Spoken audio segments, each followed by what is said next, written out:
couple seconds because you know how Twitch is with its, wonderful, awesome delay of like 50 seconds. Okay. Bless you. All right, so this should be up. Welcome to our first podcast presented by Sitting on a Couch Gaming.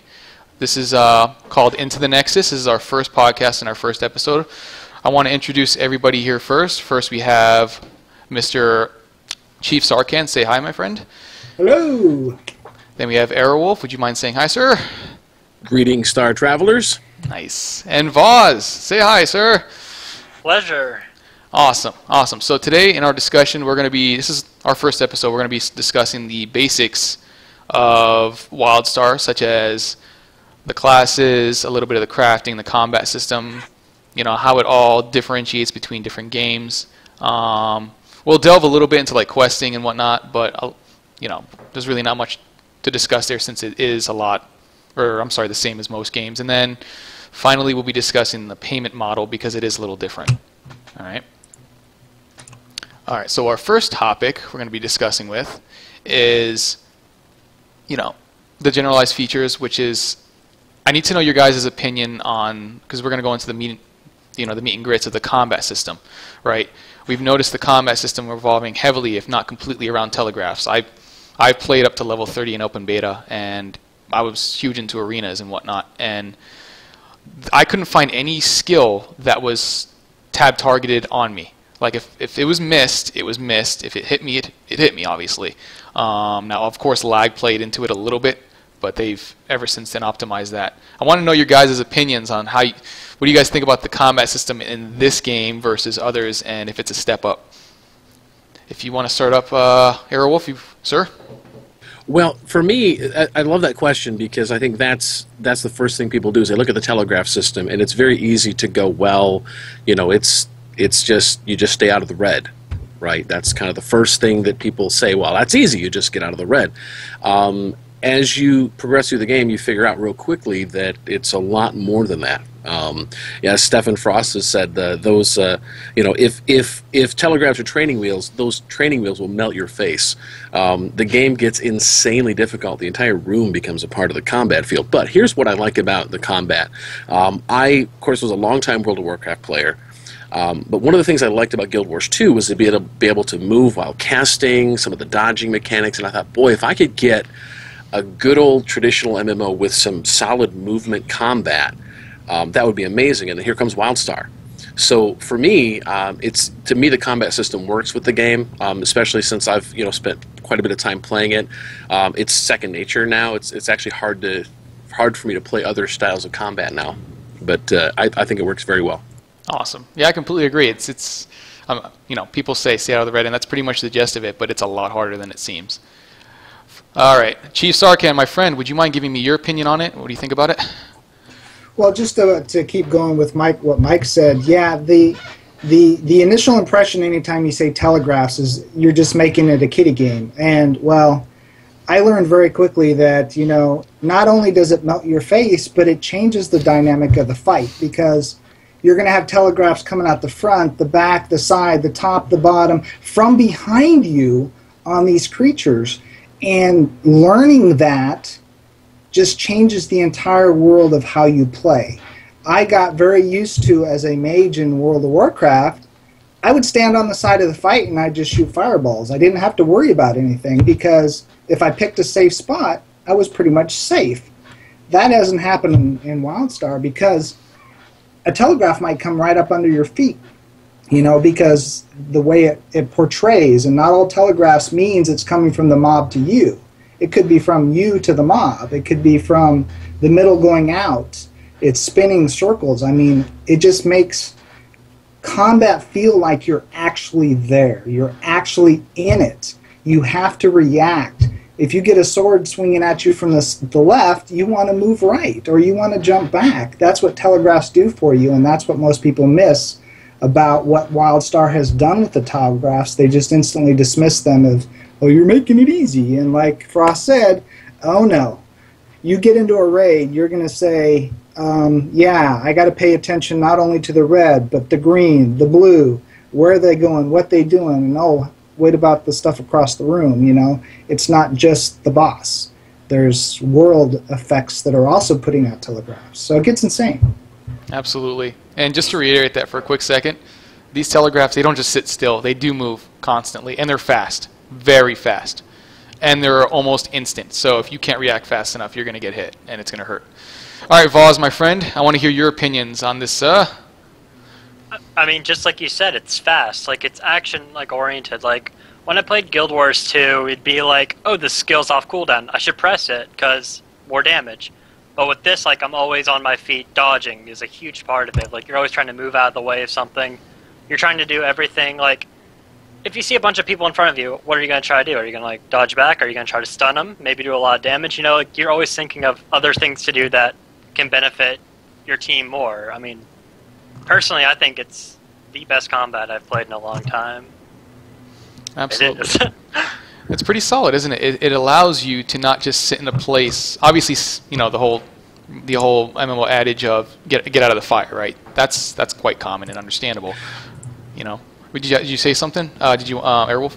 Well, I was going to say, like, the first time you go to get out of a telegraph and the telegraph follows you, and then you've already used your dodges, so you can't get out of it, and you realize you did it wrong, and then you leave the telegraph in a place where your buddies are, and then it blows up your buddies, you realize it's not just getting out of the fire. Absolutely. Because as you stated, you know, they do follow you. So did you have something, Chief?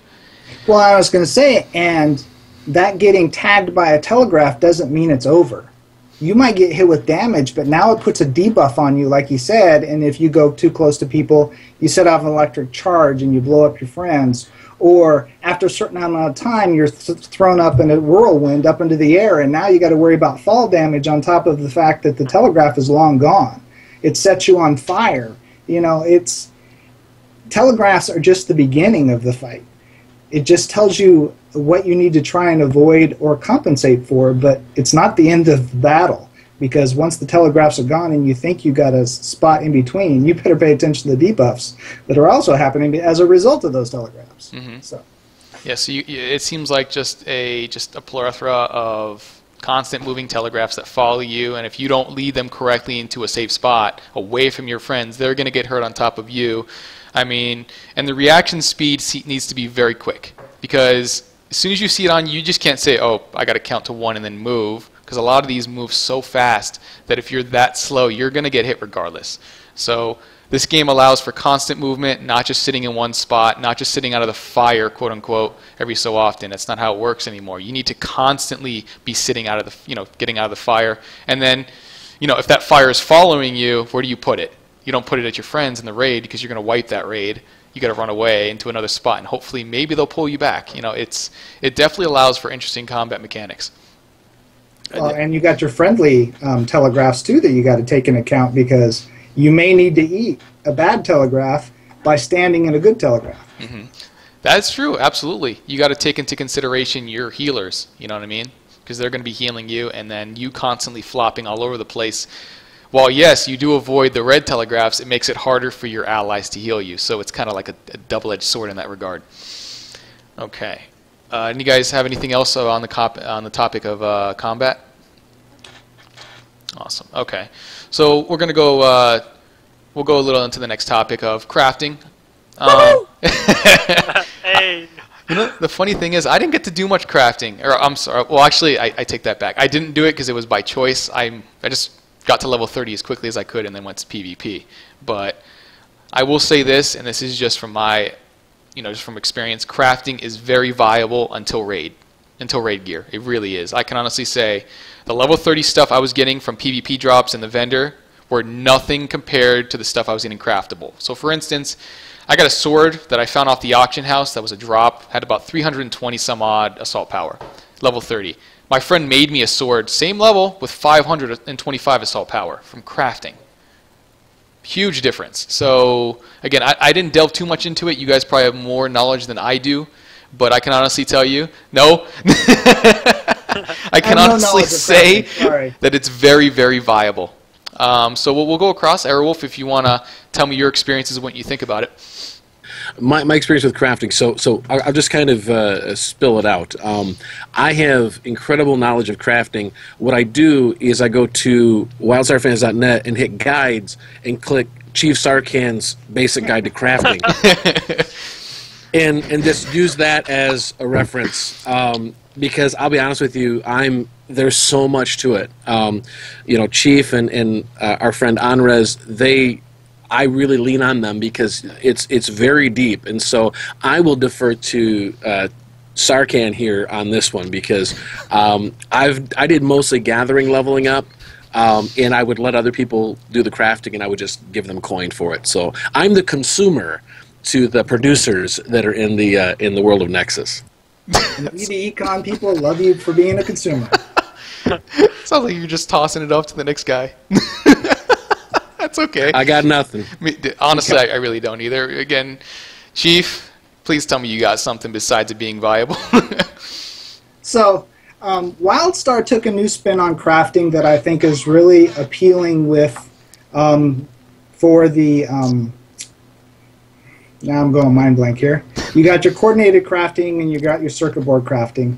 And it's two different aspects that have its own unique aspect. And that's really unique in games because most games for crafting, they'll focus on a single style for everything and it just doesn't work for everything. And the fact that they split it into the two types really provides an appeal. The fact that crafting is viable in your gear because there's so many things that you can add to your gear. As you said, a crafted sword can be much better than the drop sword, but you have to be good at the crafting to make it that much better because you have the sockets that are random, you have the fixed sockets, you have the secondary attribute chips that you can put into them. You can crit on your crafting and make it even better. You use a blue or a purple power core and now it's even better than that. I mean, there's just so many layers to that process of the crafting that makes it so unique and appealing. Is it the best crafting system out there? There's room for improvement, but it sure is fun for what they did, what they designed, and what they gave us. I think it is phenomenal. Coordinated crafting is a blast now. It used to be really painful, but the way they've made some adjustments recently, cooking is just, it's good. You can actually plan for things and work towards things, and it's a lot nicer. Overall, I think crafting is phenomenal. Awesome. Toot my own horn. There you go. See, at least some of us have it. Voz, The Chief knows. The Chief knows everything. Chief knows all. And if he doesn't, he'll find out. He will. Voz, you got something for us on crafting? Give us your opinions. What do you think? Okay, I didn't focus a lot on crafting when I played. I'm a PvP player. That's what I do. However, I did do some crafting, and I have to say, it's not bad. Like, a lot of games that when I played, when you do crafting, it's like, oh, I have these items. Let's put it together. Okay, you have this, sword with terrible stats, and you're just like, okay, I can sell it, make some money. That's how I made money in Guild Wars. But with this game, like you said, you can make really good items. You can make them not only for raiding, you can make it for war plots. You can make it for anything else, and it's cool. I plan to get more into it in 7 hours the game comes out. So check more into that later. You want to know what craft you're going to be by the time you get there. But. Yeah, I think so. I've been told. Yep. See, it all came down to the Chief. The Chief knows. None of us knew. We had to go straight to the Chief. We didn't know. But that's okay because again, I mean, we all had a little bit of insight and we were able to give a decent heads up of what crafting is. And again, it's very viable. Very viable. I want to add one thing too. I think if we would have seen so far, and we may still, but if we would have seen a crafting dev speak or a crafting WildStar flick, I think a lot of us, because I was like that. Those dev speaks were like the Pied Piper to me. Like whatever content those dev speak were on, I was like, oh, I am totally logging into the beta and playing that. When the adventures came out, I suddenly wanted to play all the adventures, and et cetera. So I think had we just haven't seen a lot of push on the Carbine side of the crafting yet. So I think that might be part of why some of us haven't really dived into it quite as much as maybe some. That's fair. I can see that, especially with, you know, the bigger systems out there, such as combat, raiding, dungeons, PvP, and whatnot. I'm not saying that crafting isn't important, because obviously it is, and it's very viable. But I can understand why you would want to push the other systems out first to get people interested, and then have, you know, crafting as like a little bit of a secondary deal. So absolutely. You guys have anything else for us on crafting? Yeah, just to play on what Mike was said there. Yeah, if anybody follows my Twitter, they know I've been beating the crafting dev speak for a while. And while I understand why they haven't done one yet, it is in some respects disappointing. But they have made a post on the forums recently that I was brought to my attention that there's still some tweaking and modifying going with the crafting that's going to happen post-launch.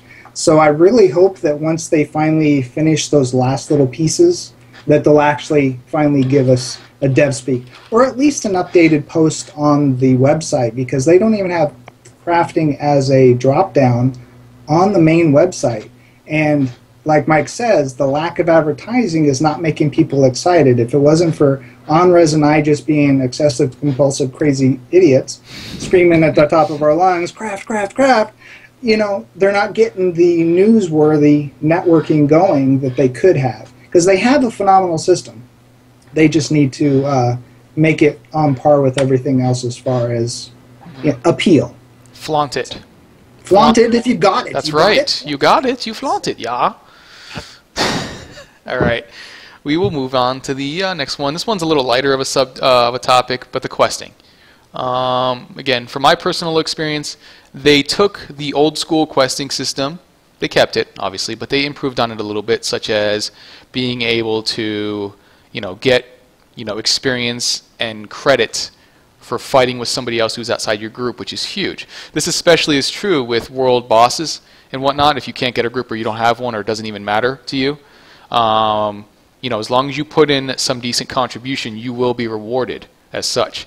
Now, again, it is still your standard combat system, and that may be a turnoff for some people, but it's really not a big deal because kill stealing, again, has been addressed in that regard.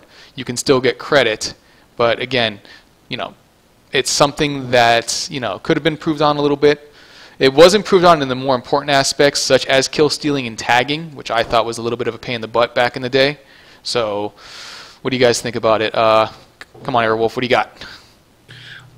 Well, as far as questing goes, it was one of those things I didn't realize I was going to miss. What I think WildStar's done is I think they've recognized that, you know, quest hubs and only having quest hubs during the leveling process can be very grindy and boring. And I think as an old time MMOer, it is very natural for me to get into that mode where I just, okay, where's my quest?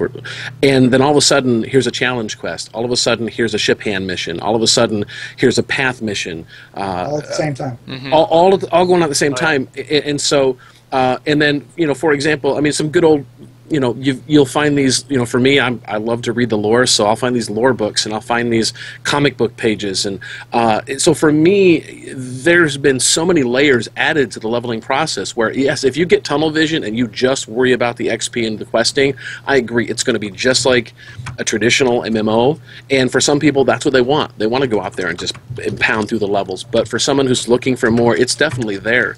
I actually put up a video of one of my streams a while back, and I talk with my hands too much. I call the open world basically a big carnival. Basically, for example, I was level 35, and just there was one afternoon I didn't feel like doing anything. And so I went into my codex and went to my challenge log and just went back to a zone and just looked for fun challenge quests to do. So, I mean, there's definitely, and there's so many layers to it. I think they do a very good job of masking or combating rather than abandoning questing. I think they do a very good job of adding flavor to it and adding some interesting things. Plus, we haven't seen the instance quests that players run into about level 35 with the Drusera instances. So there's a whole level of personal instances in the questing that we haven't even seen yet either. So there's definitely more there for the player than your average questing MMO.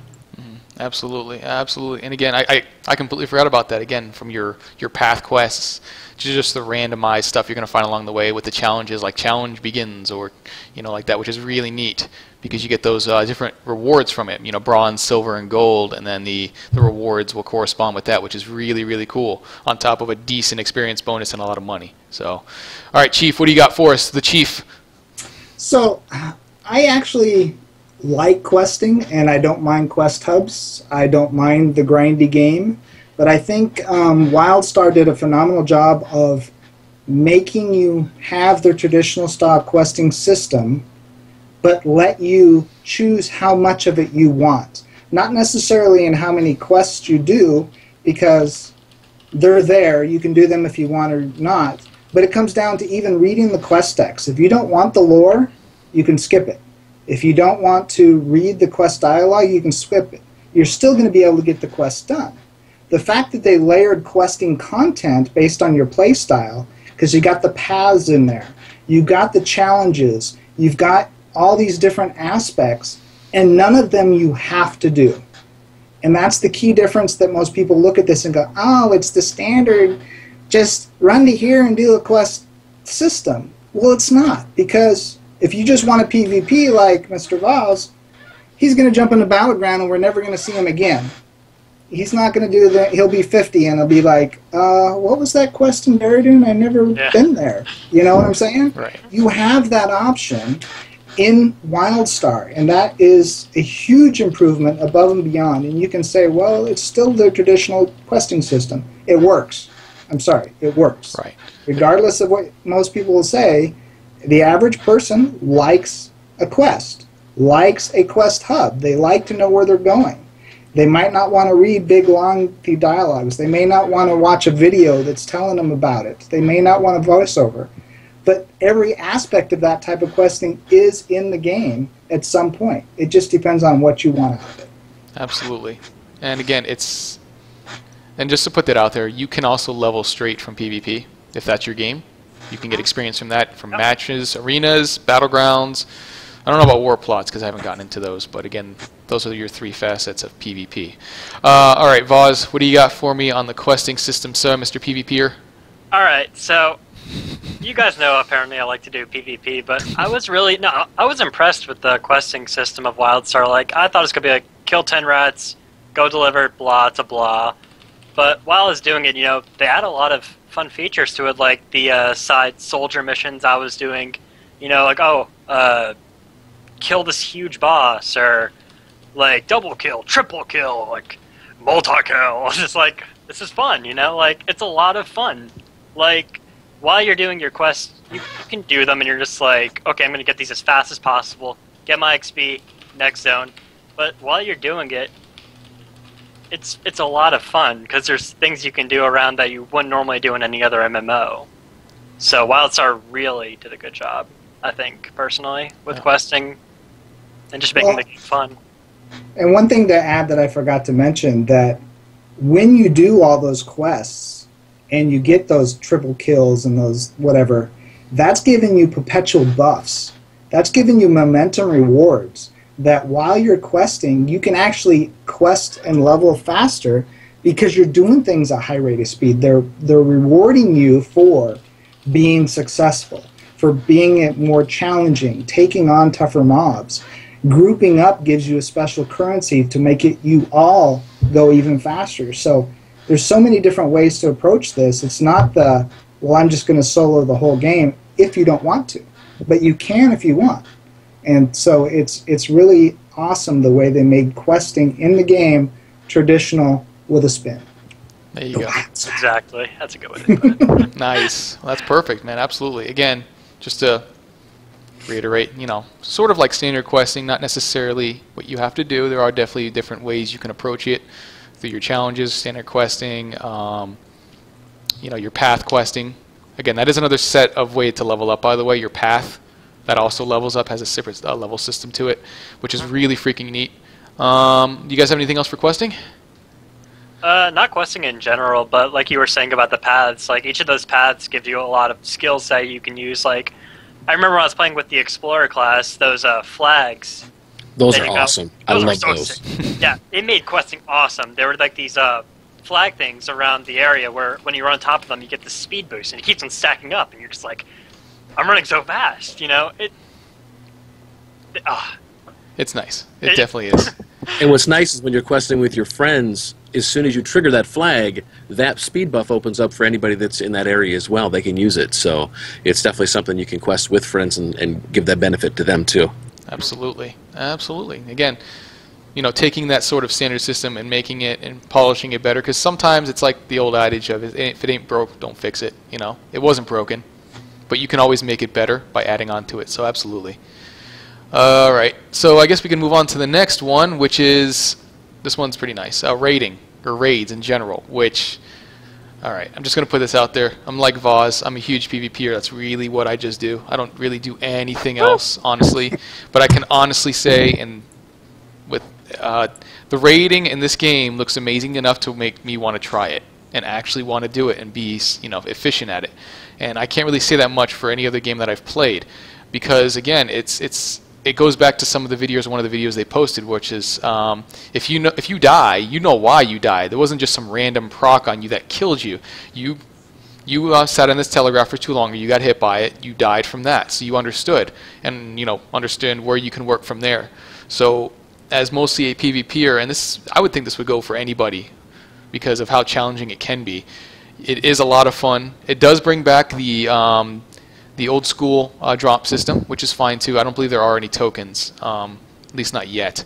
So, you know, and there are lockout timers. I believe it's obviously it's once a week, obviously. And I think they also did something really neat with that, to where the mobs, say you're doing a raid, and you've already cleared out some of the trash, and say you stop.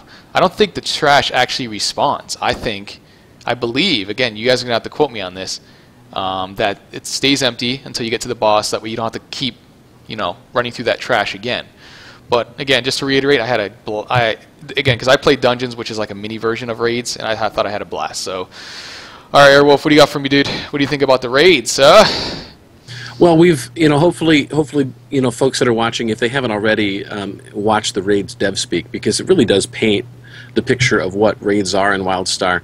But one of the things that I really like, you mentioned the loot system, and this is something that I don't know has gotten enough attention, because, for example, I know oftentimes raids are always looking for that one more player to come in, because obviously if you're going to try to fill 20 and 40 people, sometimes people won't make it, and you're going to need people to come in. And, you know, a lot of times the guilds have struggled with, how do we get someone to step in if, you know, it's a loot problem. You know, what are we going to do for this loot? Well, in WildStar, if you're in a group that kills a boss, everybody in that group gets an achievement. Now, instead of at max level, instead of getting XP, you accumulate Elder Points, which eventually become Elder Gems. Elder Gems can be used to purchase raid level gear, but you can't purchase it unless you have the achievement of killing that difficulty level of boss. So even if I'm just stepping in, let's say I'm not in a hardcore guild and I can't, you know, raid every week, you know, full-time life, right? But I have an opportunity to step in with a solid guild and fill in, and maybe I might not get a chance of getting loot that night. As long as I have the achievement of defeating that boss, I can now build up my Elder Points other ways doing Elder game content and still be able to purchase an item that you know, shows that badge of honor that I've been able to beat that content. So that's something unique about WildStar raiding, that where in other games a lot of times you just build up enough points, and whether you've been in a raid or not, you can still get the gear, and it kind of cheapens the experience. Where WildStar is pretty consistent with their stance. You have to be skilled. You have to be able to do the content in order to get the rewards. Just to reiterate, and again, I guess that was what we were talking about earlier for a second there. I guess that is their form of token, right? The Elder Gem. I kind of got that confused. No, no, that's right. It's Elder Gems basically is at level 50. You don't get XP anymore. You begin to get Elder Gems instead, and that currency can be used for a multitude of things, including raid level gear if you've already completed that difficulty of content. Awesome. So there you go. I was wrong, and I really appreciate you hammering that out for me. All right, awesome. Chief, the Chief, I'm going to bow down to you, sir. What do you got for me on raids? What do you got? Raids, I've done a few, and they're intense. We'll just leave it at that. But not only are they intense, they have story, they have visual effects that just suck you in, and they take dungeons and just quantify it and say, this is truly epic. The fights are going to be epic.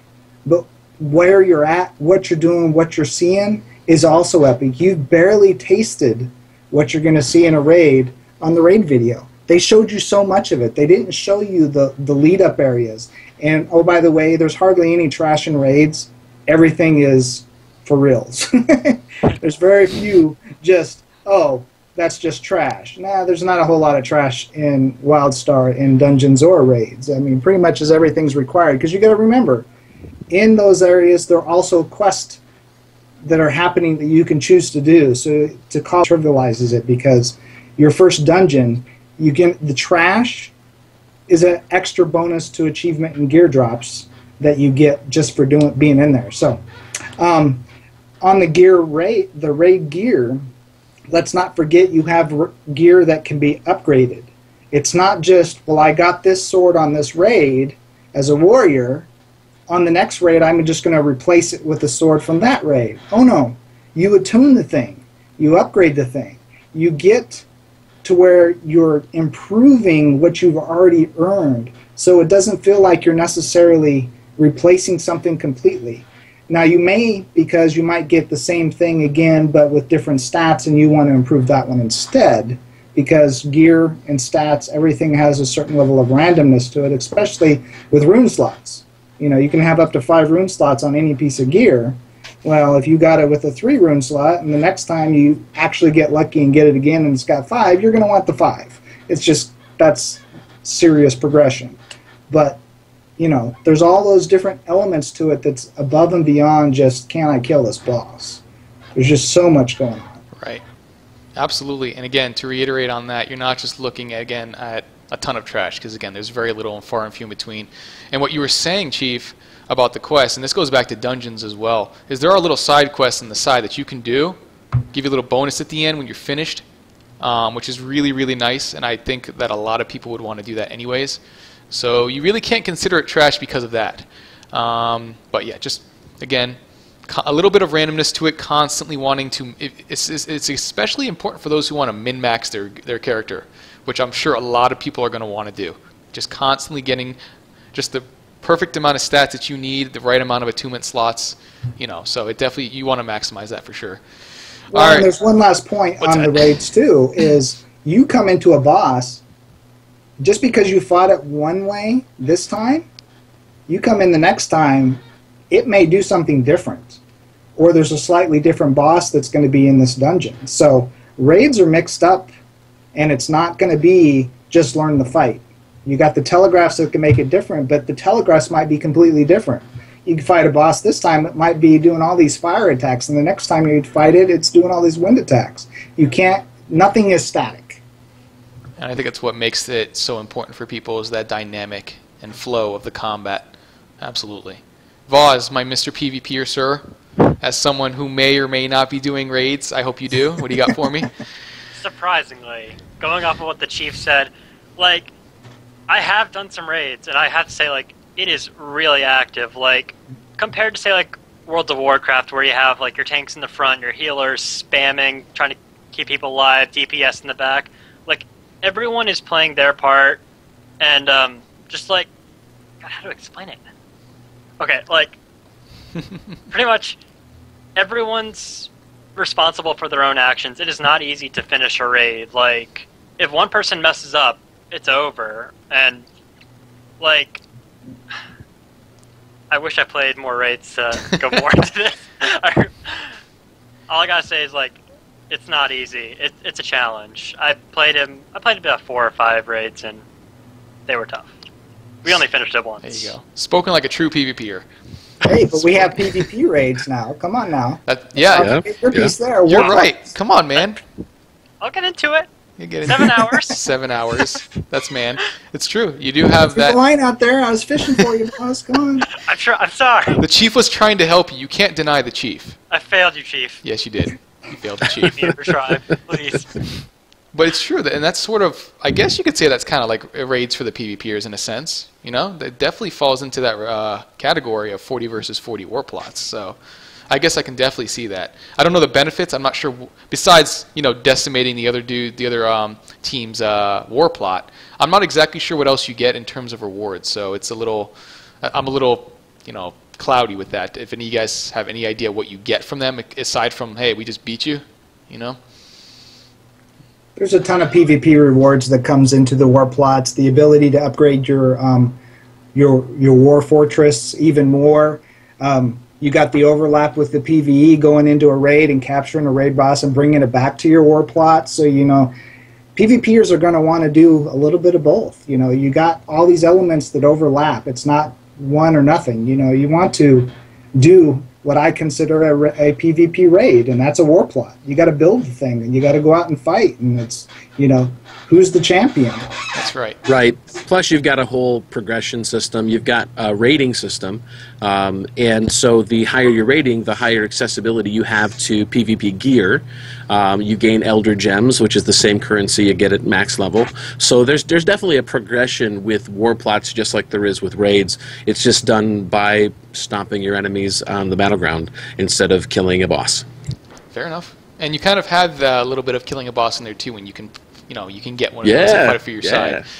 So you can kind of have that. That's pretty cool. You know, you can have a mix of PvPers and PvEers running in there and sort of enjoying the best of both worlds. That's pretty sweet. All right. So for raids, you guys have anything else for that topic? Well, I just wanted to add that the type of skill needed isn't as much. I mean, there is a certain amount of knowing the encounters and knowing what the boss is going to do, but so much of the way WildStar combat is you have to be able to recognize the situation. You can't be staring at your UI.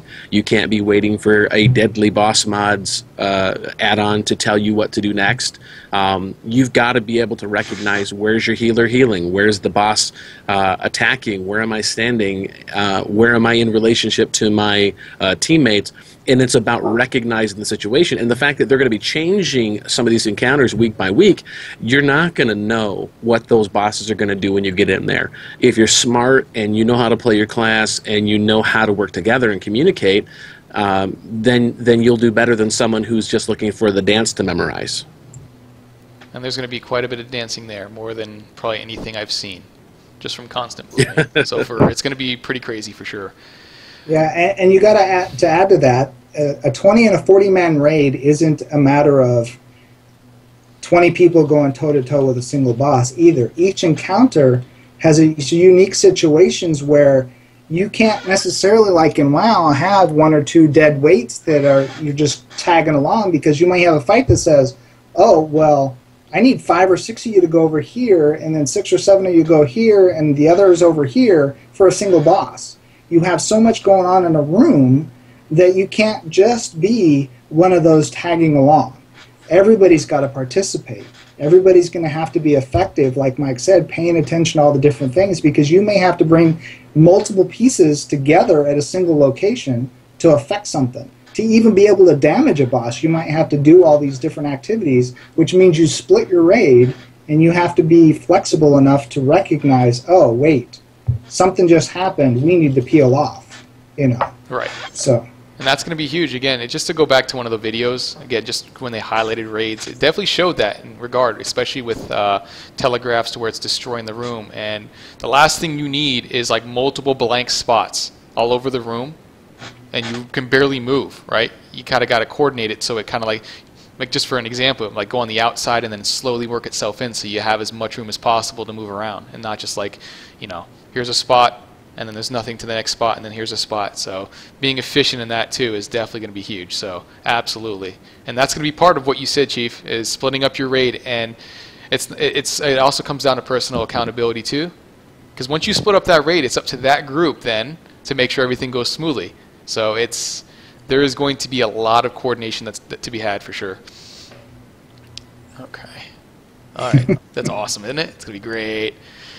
Now, just so we could touch over a little bit on dungeons, even though I've always considered raids to be just giant-sized dungeons. But I actually got to experience the two that were released for open beta at level 20, which is the Stormtalon's Lair and the Ruins of Kel Varath. I believe I said that correctly? Yes? Awesome. Okay, so those two were pretty sweet, and I wanted to put out the different types of telegraphs in my experience in it, is that there really wasn't much trash between the giant mobs. In fact, I actually found a way to bypass pretty much 90% of that trash if I really wanted to. Like, if I didn't want to do that side quest, I could have just said, okay, I'm just going to bypass this group of mobs and go straight to the bosses. It was very easy to do.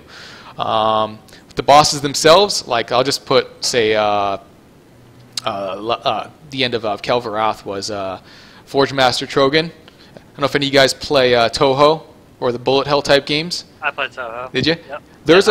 There's an animation, or there's a telegraph that he does that is very similar to that. Oh God. It's really cool. It looks just like that. Very neat.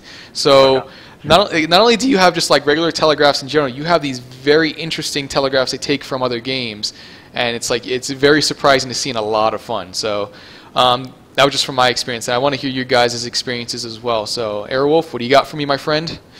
Yeah, I wanted to make a comment because one of the wrinkles that WildStar puts into their dungeons, and the same with the adventures and most other content, is there's a medal reward system. So there's bronze, silver, and gold, and to get gold will get you a better reward at the end.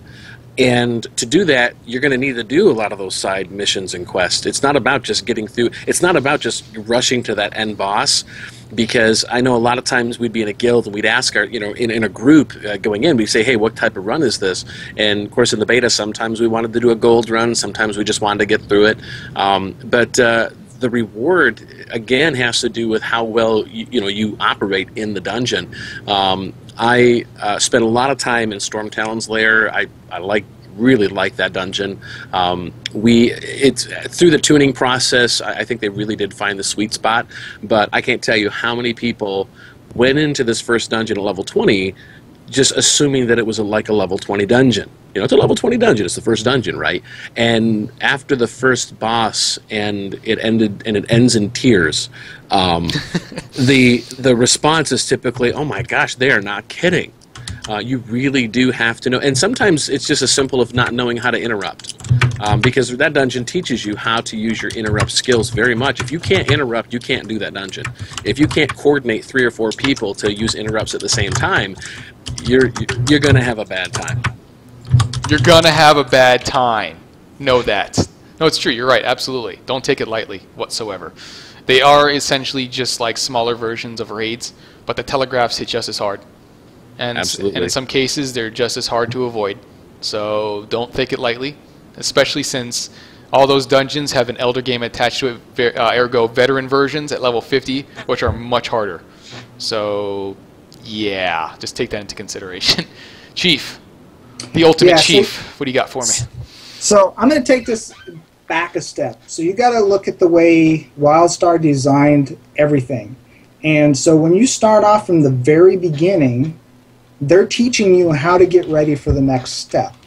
And I know Mike has made a big article and made a big push about this before, is the fact that you got to know what your abilities do.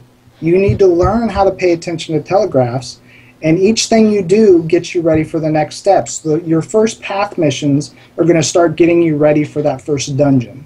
You get into that dungeon, and like you said, there's trash mobs. The challenge system is teaching you to get ready for the dungeon, because you got the gold, silver, gold, and bronze level rewards. Finding lore in the world is teaching you to find lore in the dungeon, because it's there. If you've been in Storm Talon, have you been up on the shelf and done those top things up there that gives you a vendor while you're inside? Most people miss that. They don't know if they go up the little elevator and do that little side thing, you get a vendor you can talk to if you need to. There's these little nuggets that are hidden inside the dungeons that are teaching you to get ready. After dungeons, you get adventures. What are adventures? Adventures are like open world dungeons that you have to make choices to do. What are those doing? Getting you ready for the raids. I mean, it's just phenomenal how they've layered this entire process and added a little bit more and a little bit more difficulty all along the way. And I think that is a unique feature to dungeons that you don't find everywhere else, because you get in the habit of, in so many games, we're just doing a speed run for loot drops. Mm-hmm. You're going to fail completely if you do that in WildStar dungeons. Like you said, when Mike said, when you go in, what type of run are you trying to do? Sure, you can go for the basic rewards, You can go into salvage gear for crafting resources. I love doing that. But it might not be the most effective, and you got to be patient and understand that maybe it's somebody's first time, and you got to help them understand the mechanic. Because if you don't help them, the next time you go into something else, you're going to wipe the whole group because you didn't help them along to understand the mechanic of this flame wall coming at you, or tornado that's also doing stuff while the boss is you're trying. Out there, again, it doesn't feel like a level 20 dungeon. It really doesn't. And the fact that they did give you these dungeons at such a lower level is a lot of fun, because it sort of helps break up the monotony of quests, or maybe you want to take a break from PvP or whatever the case is. So it allows you to experience mini raids in a sense, right? So it's pretty sweet. Yeah. Well, and people complain, well, how come we don't get a dungeon until 20? And I say, you're probably not ready anyway. You are not prepared. That's you have right. adventures that you can do at a lower level. Go do one of those and get ready to understand what a dungeon's all about. Right. Fair enough. Voz, Mr. PvPer, I know you. You have something for me on dungeons, sir. Of course. I didn't get into it as much as I spent too much time in PvP. I apologize. But we'll get into that later. Anyways, but what I really like about dungeons, I've read up about it. I've been following them so much, and what I really like is you get about like a few dungeons as you level up, but once you get to level 50, the dungeons, the mechanics that you need change completely. Like, they're on a whole nother scale, and the difficulty just skyfolds, tenfold. Now, no, I'm serious. Like, I've seen video. It's crazy. And like for the lower level dungeons, you're thinking, oh, we could speedrun this, 15, 20 minutes, but the lower level dungeons can take 30 to 45 minutes to complete, and apparently what I've read, the longer veteran ones, like level 50s, take about like 90 minutes. So, I mean, most dungeons are designed around 75 minutes. Yeah. 60 to 75 minutes is what they're designed for. Is that including the trash or not? That's including everything. Okay. The trash, yeah. Kelvareth is designed. I mean, when you walk up to a dungeon and you mouse over the entry point, it'll tell you what it's designed for. And it says clearly, this is intended to be about a 75-minute dungeon. Fair enough. Fair enough. Okay. Awesome. So we were able to go over a little bit over dungeons as mini raids. Anything else you guys got for me? No? Not this time. Well, we didn't talk about ship hands, but I didn't know if you're getting there, because those are basically mini training dungeons also. Actually, and they scale to prepare you. You can go in by yourself, or you can bring your whole team, and they're like 15 to 30-minute dungeons. Right. But they're called ship hands.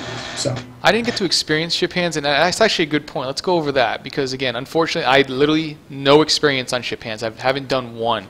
So it's actually good that you let everybody else know what it's all about, if anybody else here has any experience. So let's go start from the left. My friend Airwolf, what you got? Yeah, ship hand missions. So you're going to introduce yourself to those usually on level 12 or 13. It's usually a quest. You'll have a guy standing outside of a ship, and it'll take you to this instance experience. And they tend to be homages toward classic sci-fi movies. The one that I really liked, it was in a level 40 zone called Malgrave, and it's a ship hand called the Gauntlet. And basically what it is you're going up into space to help out this ship, and it turns out you're being kidnapped to take part in a game show where it's basically like the Running Man. It's you are in this deadly game show that's being televised, and you've got to basically fight for your life to survive. And you end up endorsing a product in the middle of it. Like, you get to pick, like, do I want to endorse the drink, the video or the board game version of the Gauntlet? But I mean, it's crazy. It's insane, the kind of creativity that went into these. And but this is in the middle. Again, we talk about questing. In the middle of this questing experience, all of a sudden, boom! Now you're off planet, and you're in this ship having a crazy, wild adventure. But that's really, and I use the word adventure. It's not an adventure. It's a ship hand. But you get what I'm saying. Absolutely. Again, I didn't have much experience, so actually I'm very happy that you could explain that to me a little further. And I know the chief, the great chief, can definitely elaborate on this further, because that man's got a wealth of knowledge. What you got? Yeah, so exactly what Mike was saying. All the ship hands will start with a captain of somebody, and you can always tell it's a ship hand because you'll actually see the ship you're going to board to go to them. Almost all the ship hands take you off planet. So I have some YouTube videos out there of where we went to Outpost M13. You're now on an asteroid looking down on planet Nexus. I mean, every one of these ship's hands has a unique atmosphere, and it's always about helping out the ship, saving the ship, doing something crazy, being kidnapped, whatever. And you can do them by yourself, or you can do them in a group. They're much more fun in a group, and I don't want to spoil all the different ship hands because there's a lot of them. But they're just so much humor involved, but they're challenging also.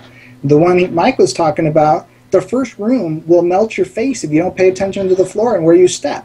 Because, oh yeah, that's lightning, or not lightning, but there's electrical going on the floor because cables are broke, you know? I mean, you're running around trying to do all this stuff, but at the same time you're trying to not get yourself zapped to death. You know, there's just so much going on in these things that are perfect segues into dungeons, and these are choices to do. You'll get a quest to tell you to do the first one, but you're not always going to get a quest to say, hey, why don't you do the ship hand?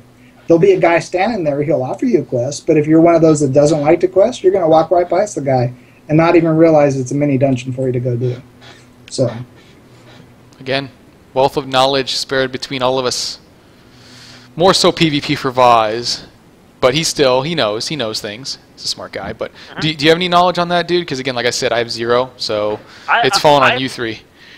I'm learning from the Chief and Mr. Wolf here. Like, I don't have any input on this, unfortunately, as of yet, but I'm going. It sounds fun, so I'm gonna hop on that. Spoken like a true PvPer. I'm Lack of knowledge on anything but PvP. I haven't even heard about nods that his head and agrees. I'm okay with that. At least you're honest about it. Fair enough. Fair enough. But yeah, thank you guys for clarifying that, because again, I had no idea. I've heard about them, but I've never done one. Okay, let's go to the next one, which is PvP. All right. Waves his hand in the air. I knew it. I knew that was going to happen. Awesome. Okay. Just like Vaz and myself, huge PvPer. Again, in any game I ever played, it was like 99.99% PvP. I barely touch raids, dungeons, nothing else. It was just get to the level that I needed to get to, PvP up with decent gear, and go from there.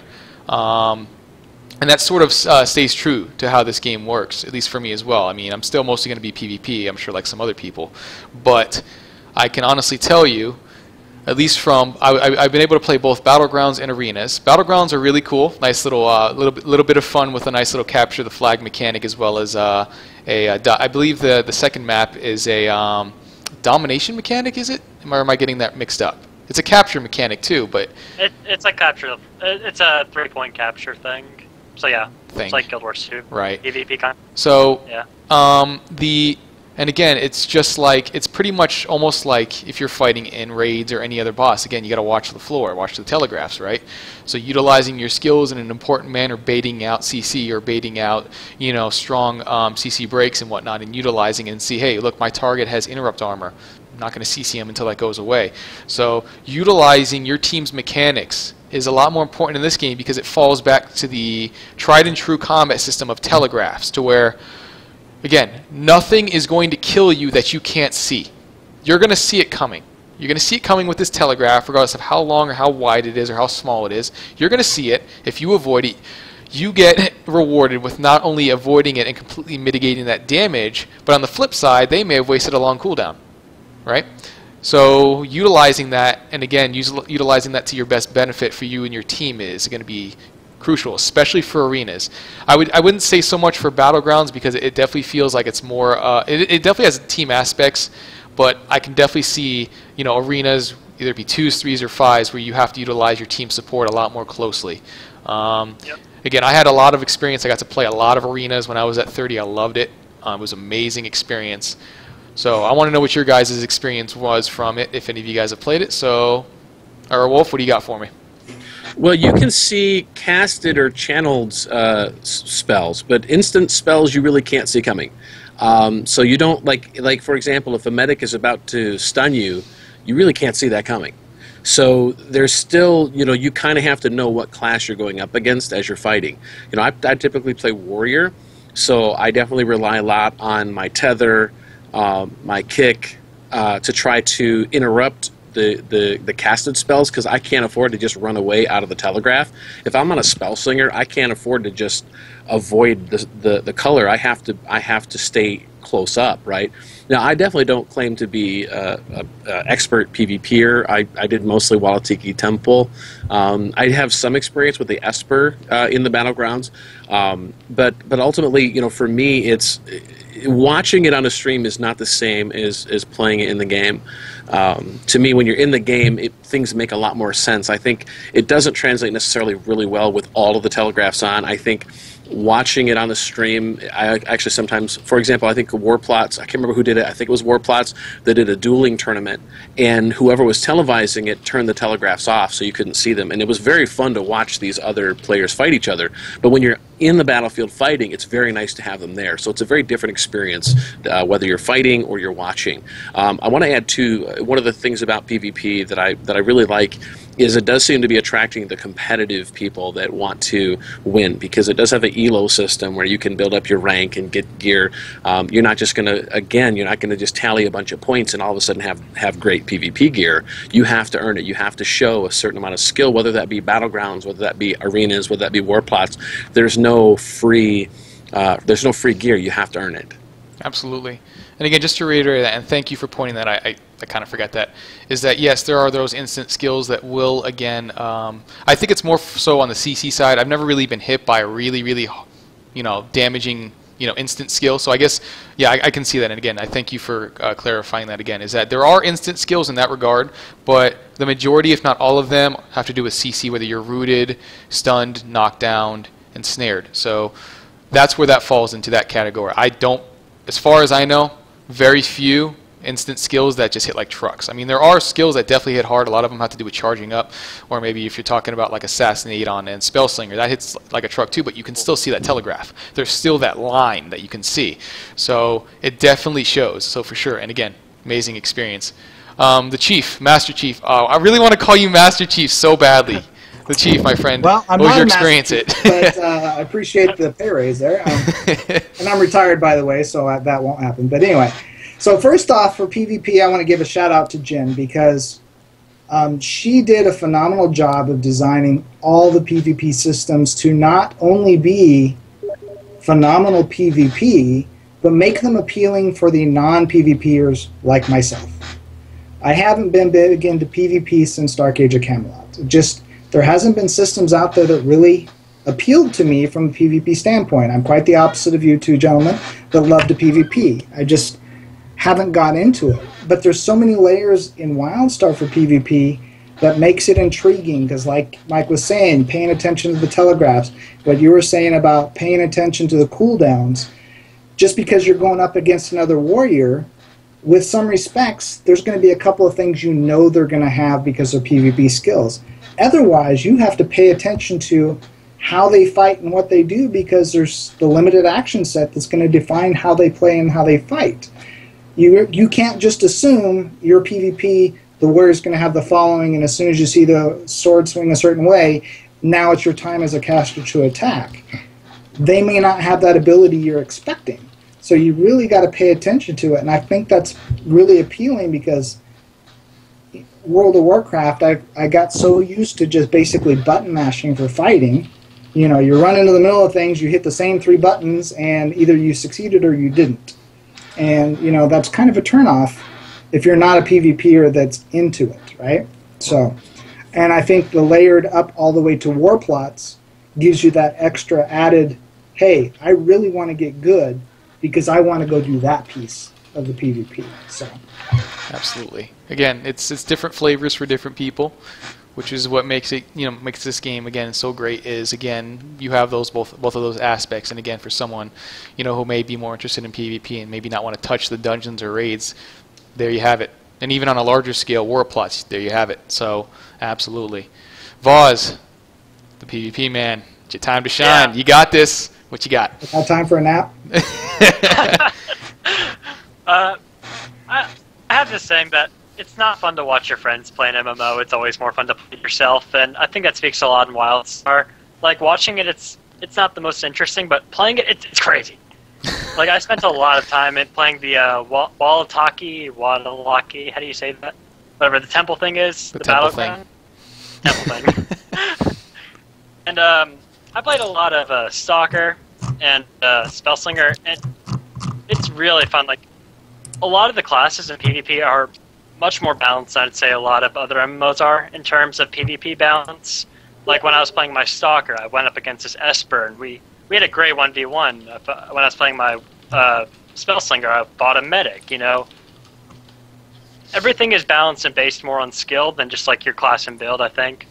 Also, what I really like about the PvP is it has an elo system similar to League of Legends, which the elo system, and, like, the better it'll show with your armor, and you'll get better gear. So you can show something for how good you are in PvP, which, I mean, I think everyone really wants that. Like, being a gladiator in World of Warcraft, you know, if you saw that, you're like, he knows what he's doing in PvP, so you're going to show your armor in WildStar, and people are going to know, like, this guy knows what he's doing.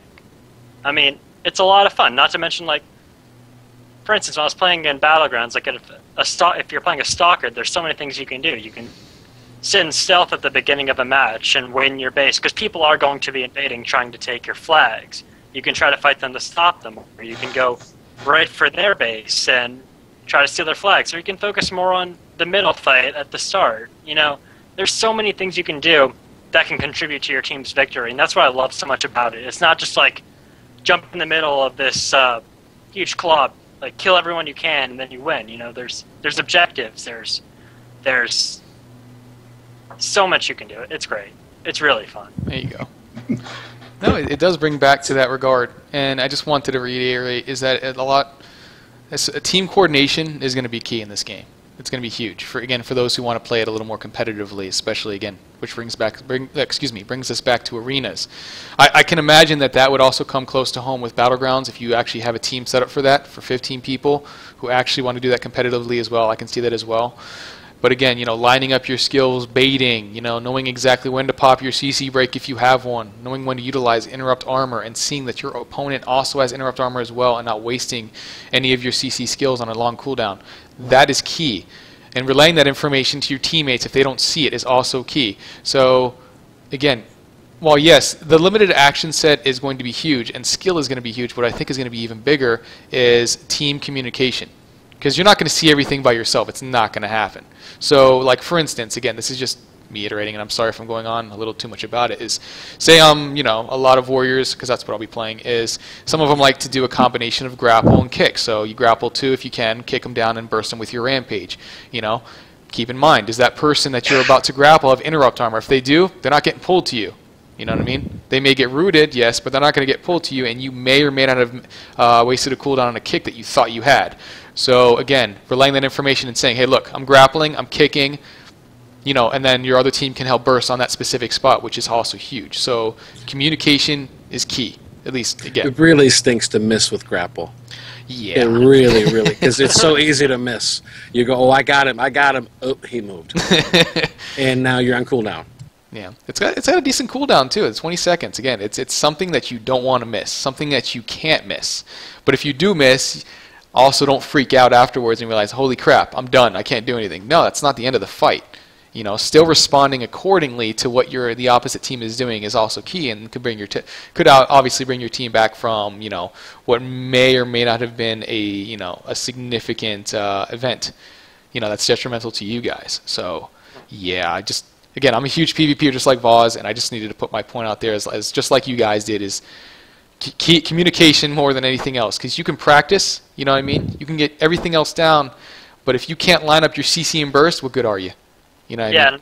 Another thing about communication, like, you have to focus the right targets when you're doing PvP. Like, if you try to kill the warriors in the front line while the spellslingers are in the back doing their charge shots, you're going to wipe fast. Like, you have to get priority targets. You have to know who to dodge, who to get out of the way, who to CC. You know, all of that's a major factor when you're doing it. And yeah, communication is huge. There you go. It's huge. That's what I'm talking about. From the PvPer, the master PvPer Vaz. Vazalicious. I'm sorry, I had to say it, dude. Vazalicious. It's the best. It's the best. And one final point that Vaz made that he didn't accentuate too hard was the fact that PvP isn't just about the killing. I mean, me as a new PvPer have been very successful in helping my team win and never getting a kill myself because, like you said, the communication, the support, doing the right thing at the right time, because it might not be needing to kill the tank right now. It might be moving something out of the way so you can take advantage of it or whatever. You know, there's just so many different things there that might be playing bait, you know. Just get in a position so the rest of your team can actually get the kill. And that makes it so much more appealing than the Zerg Fest that you see so often in other games in PvP, you know. So that's why I actually like it. And I don't PvP hardly ever, but I do it in WildStar. Absolutely. Support is key. It's huge. Everything's not just about killing. It's about assisting your team in that kill. Regardless if it's healing, CC, you know, buffs, debuffs, it doesn't matter. All forms of support, you know, can definitely assist your team and may actually be more important than just the straight damage itself. So absolutely for that. All right, and you guys got anything else for the PvP topic? We just want to make sure Vaz likes it. Do you like it, Vaz? Are you sure? It gets the Vaz stamp of approval. You need to make an actual stamp. Just whoosh. Can you do that? Can you get a stamp, like an actual, like a gavel in a sense, and just like, oh, that'd be funny. It's gonna happen. Next show, you're gonna see it. Absolutely.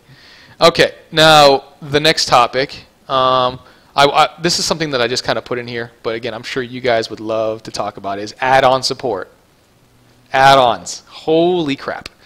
This game supports a multitude of add-ons, like a ridiculous amount. But also to a certain degree that it could be detrimental. And what I mean by that is, again, this isn't to put anyone down because I honestly believe that anyone who supports and makes add-ons for this game does it with the best intentions in mind. However, the players themselves, you know how we are, you sometimes exploit that or you use it for its unnecessary purpose. You know what I mean?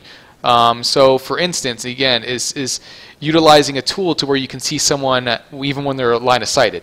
You shouldn't be able to do that. It's essentially cheating.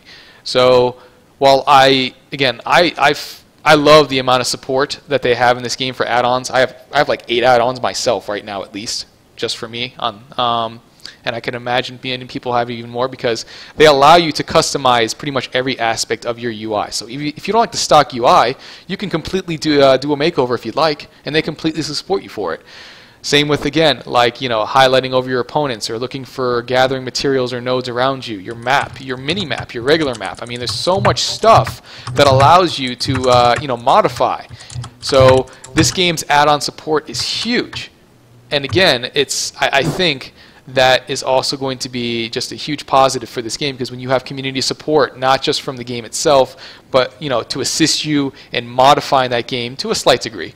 Not something crazy like the actual mechanics itself, but, you know, to where you like, because people like to customize the way they look and how they play, like how it looks for them when they play. So I'm actually a huge advocate for the add-on support, and I wanted to know what you guys thought of that. So Airwolf, my friend, sir. As far as the idea of somebody making an add-on that may be detrimental to the game, I think that's a valid concern. I know back in the World of Warcraft days, there were add-ons that they had to disable because it trivialized certain encounters, and so I think it's definitely a healthy dialogue to have. I think it's important for the community to make Carbine aware of add-ons they're concerned about. And you mentioned an add-on that might be able to allow people to see somebody who you wouldn't ordinarily be able to see, or a big add-on of controversy is this add-on called The Zone, which apparently gives you a list of enemy players in the area. And Bitwise, who kind of heads up the UI for Carbine, has commented some. Basically, his comment was and I'm paraphrasing here because I'm definitely not a UI programmer, but something to the effect of elements that are occluded. In other words, elements that are not in line of sight are stealth in the UI. So I don't know what the rules are of what occlusion is, like what you're allowed to see and what you're not. But the rules that are set in the UI, if you wouldn't ordinarily be able to see it, you shouldn't be able to have a UI tell you. Now, again, I haven't experienced this, and definitely there's a lot of conversation from some of the PvP players saying, hey, listen, this is a little bit too easy for them to target me. One thing Bitwise did do yesterday on Twitter, he did say he is in the process of kind of coming up with a response to that, because I think he recognizes that this is a valid concern. So I think we're going to see some more dialogue on this, and as the game develops and as more UIs are made, I think it's going to be an evolution. I think it's got to be a two-way dialogue, and it looks like Carbine's approach is to keep the UI development a two-way dialogue. So I think that's a very healthy approach to take. As far as using them, I know in our guild, the Star Travelers, we have a thread actually where we're kind of putting together our favorite add-ons. We actually have an add-on developer in our guild. He goes by Jedi Earn, and he's developed a couple very handy add-ons. And so it's really cool to watch this whole process develop. But I use them all the time. I love add-ons. I'm not an addict, but I'm in denial as well. Going cold turkey. No, it's true again, and again, to reiterate what you said, and that's great that they're actually realizing that there are some issues out there. Again, I've only encountered like one add-on, just a very few issues in that regard. The most of them, if not the vast majority of these add-ons, they work great. They don't seem game-breaking. They just work to help benefit you and make your game, life a little easier, but not game-breaking in the same token. So for sure, the Chief, Master Chief, what have your experiences? There's two add-on authors that have been in testing with me for a very long time, Packet Dancer and Viper, and Scholastic Wings also. We did extensive testing on add-on API early on, and things like the zone and those type of add-ons, I understand people's concerns. However, I think they misunderstand how the API actually works in those philosophies, because we tested it. For people that have stealth, you could not make an add-on that would keep you targeted if you stealth.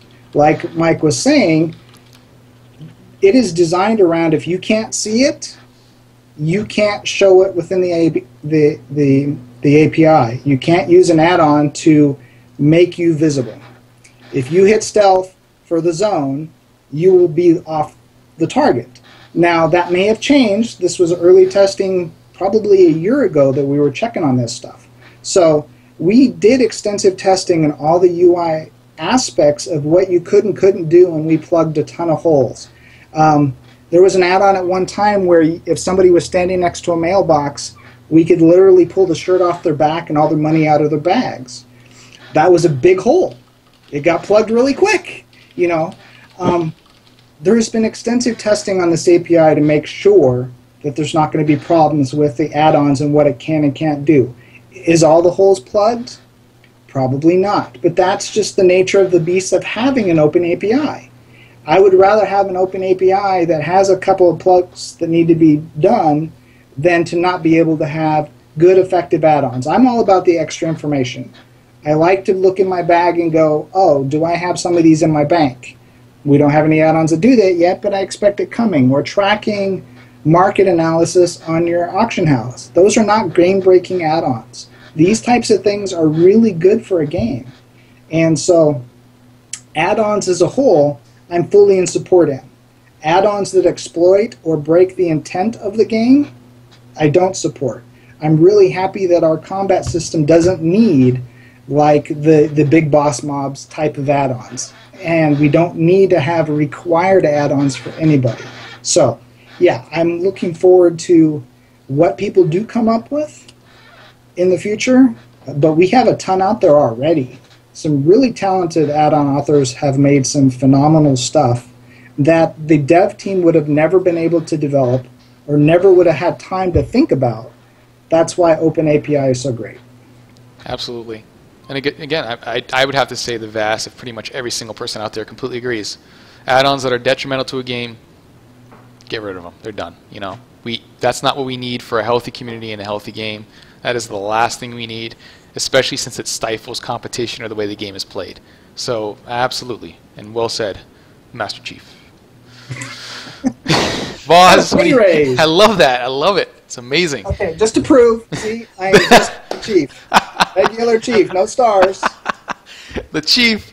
Oh, that's amazing. I love it. Awesome. Voz, what do you think? I mean, what do you think about add-ons, and what are your experiences? Do you use any? I personally, I do use an add-on. I use the combat mode, which is like you don't have to hold down your right mouse all the time. It just moves. It's like a permanent mouse hold down thing. It's pretty cool. I like it. But overall, I'm not a huge fan of add-ons. I'm not a supporter because I feel like a lot of them give you an unfair advantage in the game that other players that don't have the add-ons wouldn't have. Like, talking from a PvP standpoint, there's a few add-ons I looked into. Like, there's this one called Interrupter, which tells you how many CCs you'll need to stop someone from casting, and like the moment that you need to how many CCs you need to stop them from casting, and once you stun them, it'll tell you like how long they'll remain in the stun. And like custom field of view, you could scroll out all the way so you can keep an eye on your base while you're fighting across the map. Like, I feel like add-ons can be helpful to players, but overall I feel like people are just going to abuse them too much. So I'm not a huge fan. Just play the game that the developers made for you. It's a good game. Just play it how it is. I can see your concern, and I respect that. It's understandable. Again, that sort of falls, and I think that sort of ties into the detrimental add-ons that just, again, make the game too easy or the way it's not intended to be played versus the add-ons that just assist you in that regard. So I can understand where you're coming from. And the interesting thing you talked about with that add-on where it stuns is that since we have this breakout system in the game, you really don't know how long someone's going to be stunned for, because one, you don't know if they actually keyed it up, at that moment, so they can get out for the stun faster. You don't know if they have CC resilience, which will reduce that. So yeah, I kind of understand that, but I think there's so many other factors that play into that regard. Same with knockdowns. I mean, you can get out of a knockdown just by dashing, you know what I mean, without having to utilize a stun break. So yep. I think there are a lot of factors to take into consideration, but I understand and I get where you're coming from. It's just I think that when you start to continue with these factors of, again, reducing the amount of time you're CC'd through passive amps, or just queuing up the right key for the breakout mechanic, and then or dashing out of a, so it definitely I can see where you're coming from. It can be detrimental, and again, it can offer an unfair advantage from those detrimental add-ons. So I can see. What do you guys think? I mean, it makes sense. Well, one thing to keep in mind, for example, in the one that Voz just said, the way WildStar's API works, you can't display anything that's not already available to you. You're essentially just displaying it in a different way. Inner upper armor's already on your nameplate. The debuffs are already on the nameplate. You may have to mouse over it to see the time that's going to tick down, but you can see all that information on your target. What this add-on did was pull it out to where you didn't have to go to that next level. I agree that too much information may make it feel like it's detrimental, but if it's already given to you in one way, it should be okay to give it to you in another. Where I worry about those type of add-ons, did they somehow figure out a way to go too far? Because just like you said, that interrupt armor is not going to be the same for everybody, and they're not going to be able to tell you when to apply it. There's nothing in the API that tells you how much time he has left on his thing. There's no transmission that says he's got 16 seconds left, so you have to hit him in 15. There's not that communication between players even available from a UI standpoint. There's no calls for that.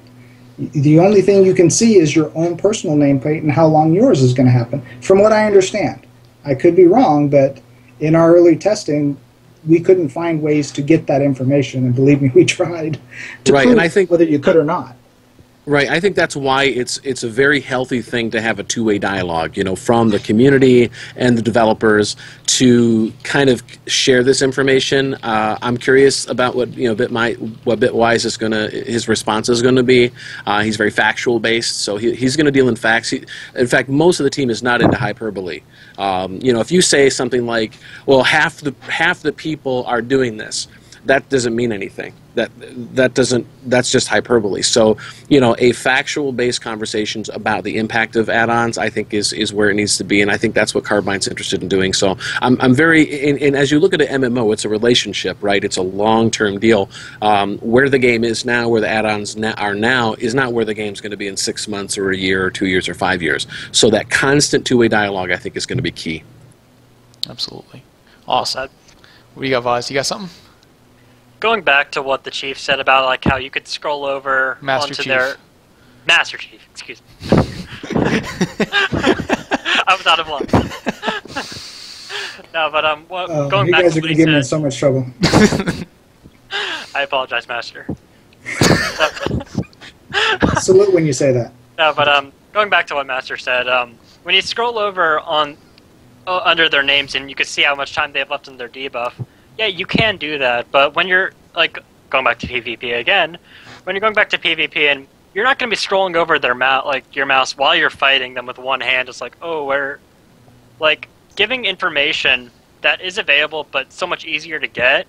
It gives unfair advantages to players, and I'm sure there are other things you can use in raids or dungeons that can make you guys clear faster, like maybe certain routes or certain ways to kill mobs. I don't know. I haven't looked into it, but I'm just saying, like, add-ons I don't feel are healthy for the game in general. If WildStar wanted it to be in the game, they would have put it in there. So let me counter to that point. So as a very skilled PvPer, even if you had that add-on, would it help you? Would you be looking at it, or are you going to be paying attention to your environment? Sorry, finish. Well, because in some respects you're correct. It's not going to help you anything. You're not going to take the time to scroll over and look at the debuff on the guy's nameplate. You don't have time for that. Well, I would also say the same is true even if they pull that information out and put it in a nice little box for you to see. More than likely, once you're a skilled player, you're not going to look at that either.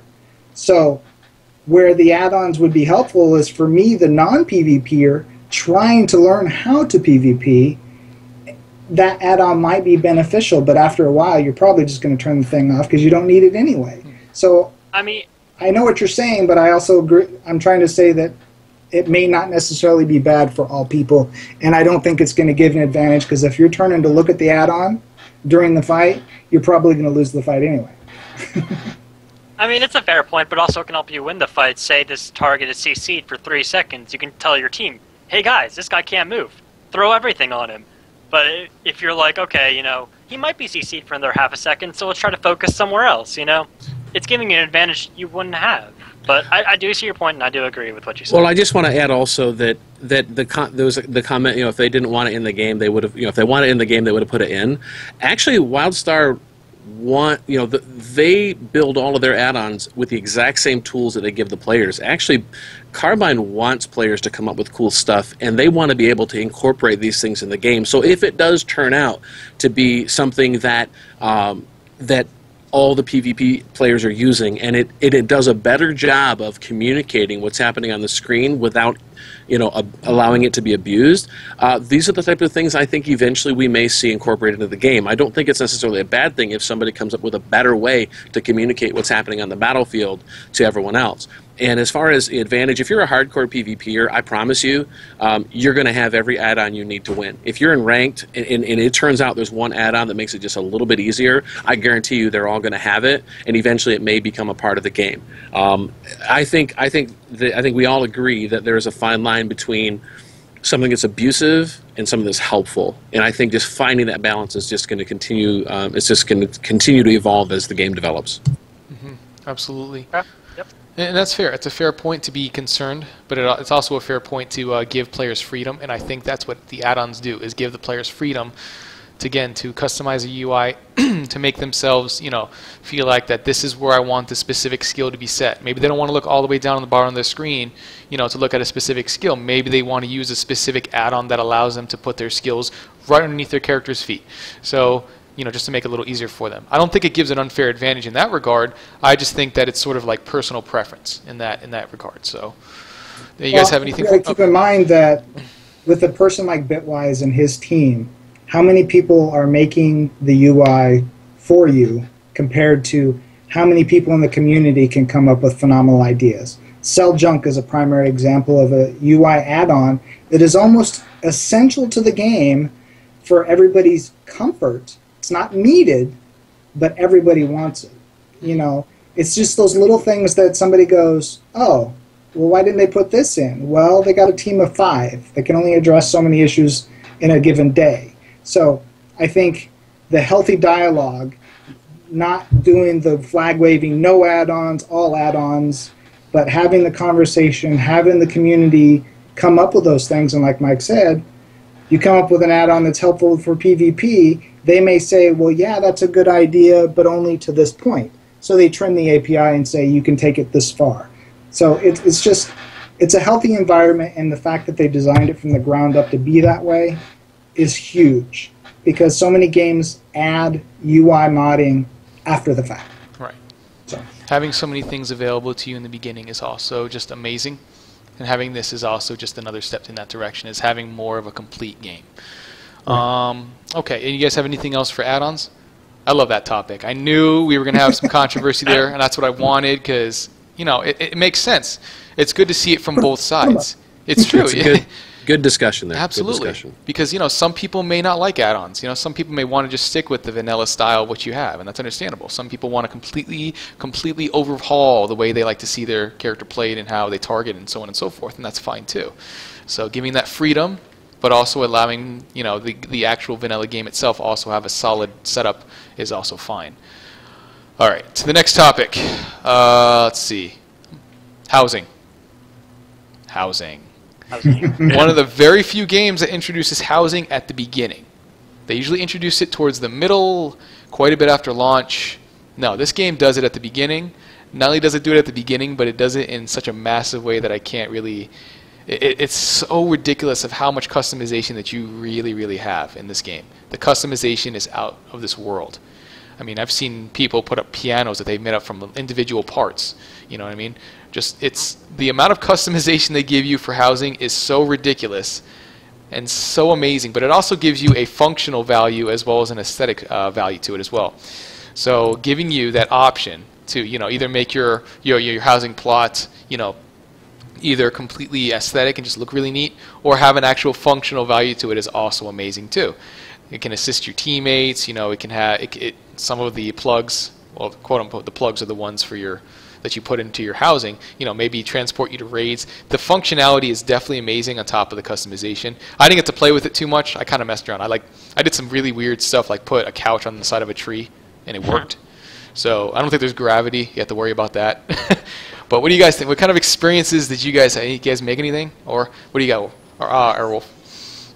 So housing is evolved. So at first, the house in the middle of the plot was the big thing, right? That was where you could freeform where you put things, and you could design second floor, steps, little puzzles inside.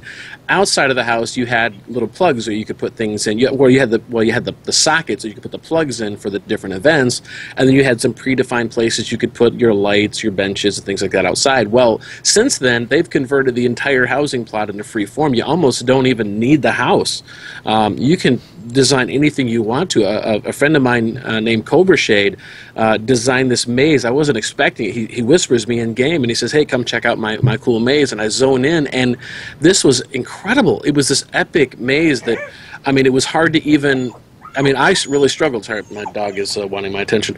But he, you know, it was one of those. It was one of those moments where it just suddenly it hit me how flexible the WildStar housing system is. It absolutely blew me away. I am going to waste way too much time in there. Really. I don't even want to count the number of hours I'm going to put into that housing system.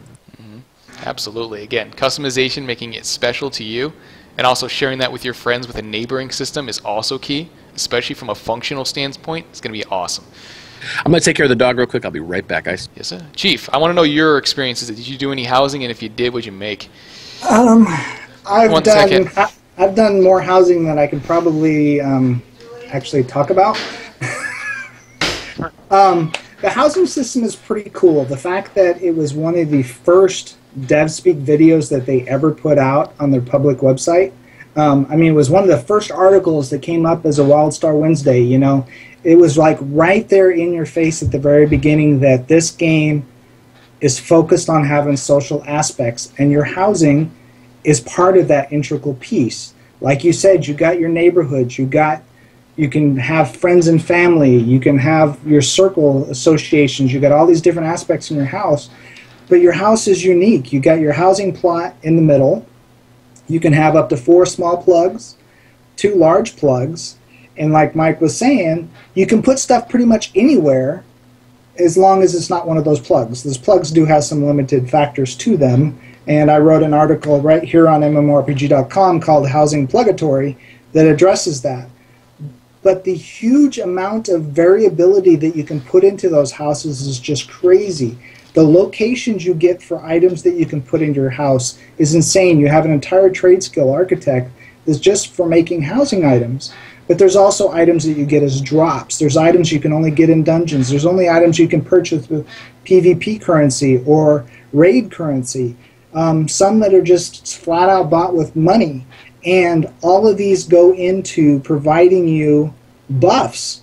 Not all of them give buffs, but you've got the small, medium, and large ambient buffs that gives you extra rest XP because they want you to log out every night at your house. When you get done playing for the day, you port to your house, log out there, do whatever social stuff you want to do, and then you log back in and you instantly go back to wherever you were. They want you to come home. They want it to make you feel like you're coming home in the evening. Your tough day work slaughtering the exiles. Oops. Dominion. And you can go right back to doing it, right? They want you to come and use this system in such a way that it feels like you're home on Nexus. And it's a phenomenal system that they developed here that is really cool. You even get a buff board. Every day you can click on a board and choose what kind of buff you want to get. Who does that? Not only do you get rest XP, but you get a buff to go out back in adventure, whether you're a PvPer. I know Vox is going to be at his house every day clicking that before he goes to a match because he's got a PvP buff, you know? You want to be doing that. It's true, though. It's true, though. Like, it's really, really cool how, like, going back to what Arkin said, there are no physics in your house. Everything can float from tables and chairs to flower pots, shelves, whatever. I mean, it's really cool. Like, I can use a house for PvP. I mean, it's really cool though. Like, you can have expeditions. You can make it so your friends can come to your house and watch after it. They get money for watching, like, your land, and everyone can benefit from your house, whether it's from trying to get through the dungeons that Wolf's friend made or whatever. Houses are they're just cool. Just cool, man. That's right. They're cool. They're cool. Again, it has such the value from an aesthetic, to a functional standpoint is huge. Again, I don't know about you or anybody else here, but I guarantee you that a lot of us probably be utilizing a lot of our plugs for functional value. For getting, from mining nodes to getting materials to whatever the case is, just to make it a little easier for us. But then again, you're going to have someone who's just going to want to make it look pretty and not have any functional value at all, and that's fine too. It's just your preference, and that's all good. So absolutely, a ton of customization. The freeform's ridiculous. You can put stuff anywhere to where it floats. You can even adjust the size of stuff and just make it either huge or just small. It's the options are near limitless for sure.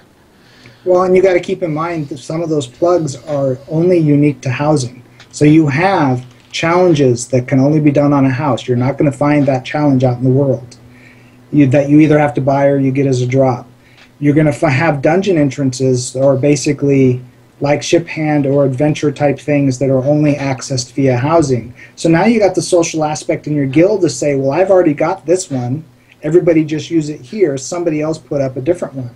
So you got that whole interaction of creating a society between all your friends. Do you want a portal that takes you to a zone? Do you want a dungeon? Do you want an adventure? Do you want a challenge? And coordinating with your friends, and don't both of you put up the same one. So, I mean, there's just so many layers to the housing, just like the dungeons and the PvP and the quests and everything else. It's just not a house. It's just not a place. There's so many things to consider. Crafters are going to want those harvesting nodes. So, yeah, Nexus is like an onion. It's got so many layers in every aspect. Awesome. Awesome. And you guys have anything else for housing? Nothing much else. Okay.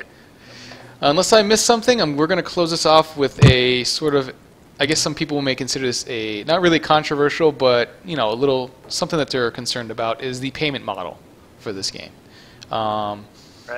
And again, it's understandable. Is, you know, they will be having a monthly subscription, but on top of that, an in-game, you know, way of actually attaining that through cred. So for me personally, and just to go back and give my little experience, I've played many games, as I'm sure many of you have, with subscription fees to free to play to buy to play, whatever the case is. We've all played it. And for me personally, as long as you're putting out decent content every single month, I don't care. I'll pay for your subscription. It doesn't matter, you know. But if you're not putting out a significant amount of content, or at least a decent amount to where it's pretty solid and keeps the game refreshed, then what's the point of having a subscription anyways? And from what I've seen from just the amount of content already in the game on top of what they're going to be releasing later on in the coming months, I don't mind paying for that subscription. But also giving me the option to pay with in-game currency via the cred system is also amazing.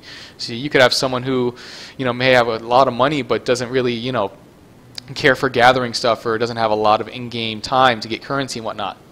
Pick up a cred and then sell it to someone in-game for that currency. You know, so that way that person who may not have a lot of money outside in the real world can pay, you know, that can pay for their subscription with that and not have to worry about that monthly subscription. On top of that, you're still supporting the game because you're still supporting Carbine and keeping this game afloat regardless of what you're doing. So I honestly don't really have an issue with this as long as the content continues to flow. What is your experience, guys? Or Wolf, so what you got? My first statement is people buy gold in every MMO. Period. Fair statement. They do. So that is a moot point. People want to talk about the economy with cred, and I can understand the concern, right? People can buy gold. People buy gold in every MMO. But the thing cred allows is basically a way to do it that takes gold out of the economy. This gold was made in the game, and cred isn't an item that you can just set the price for. It always sells at whatever the market rate is. So that price is dictated by the current economy. So I don't really see cred having a significant impact on the economy. And ultimately, gold is not the ultimate source of power in the game. Now, I know there is a certain amount of power that's associated with gold, but even Jeremy Gaffney has said they've really designed the game carefully to make sure that the most powerful items in the game come to the most skilled players, the people who are able to do the difficult content. But as far as the payment model goes, I was hoping for a subscription model. I just didn't want to say it. I've been following the game long before. Well, I'm about to sound like a hipster. Sorry. I've been following the game long before we ever knew how they were going to charge for it. Right. So I was prepared to handle whatever model they picked. I was very happy they went with sub because the design of this game, when you think about it, this is a two-faction MMO with progression. And what are you going to put in the cash shop? What are you going to sell? Cosmetics? Okay, that's fine. But if I can, at level 1, get a sword skin that, and this is a discussion that keeps going round and round, and I know not everybody agrees with me, but at level 1, if I can get a sword skin that, well, then again, I could be wrong here because this Haunted Blade's coming out. I'm about to contradict myself, right? This haunted. Those of you out there, there's a Haunted Blade PC Gamer contest. Anyway, we can talk about that another time. But anyway, there's a skin that looks really good, but I still don't think it looks better than what the Raid gear looks like. So I like the idea of the best looking gear, the best gear coming from the most skilled players. So personally, I just don't know what they would sell. That's the issue. Now, some people say they could sell cosmetic items, housing items. Well, if they sell housing items, how is that going to impact? How is that going to impact Architect? You know, are we now impacting on in-game professions? So, the short part of the long story, I like the idea of getting a complete game for $15.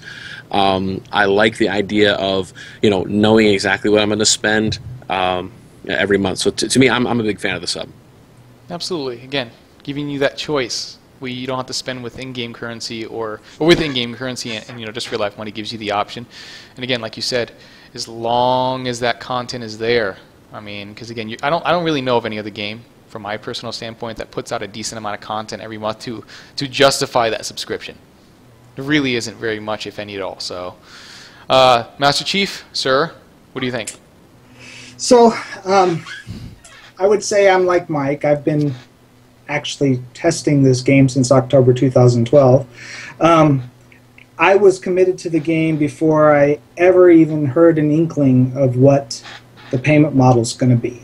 I think the fact that they gave the option for cred is a credit to the game's perseverance and the willingness to try and make a way that's good for everybody. I mean, and people that complain about it, you just have to look at EVE. EVE Online does almost exactly the same thing. It controls the market, it keeps it balanced, it lets everybody be able to play that wants to play, and it keeps the gold farmers basically at bay. There is a system that basically says if you're a gold farmer, you're not going to make any money because we control the market of how much that gold is worth. And on top of that, gold is not the only currency.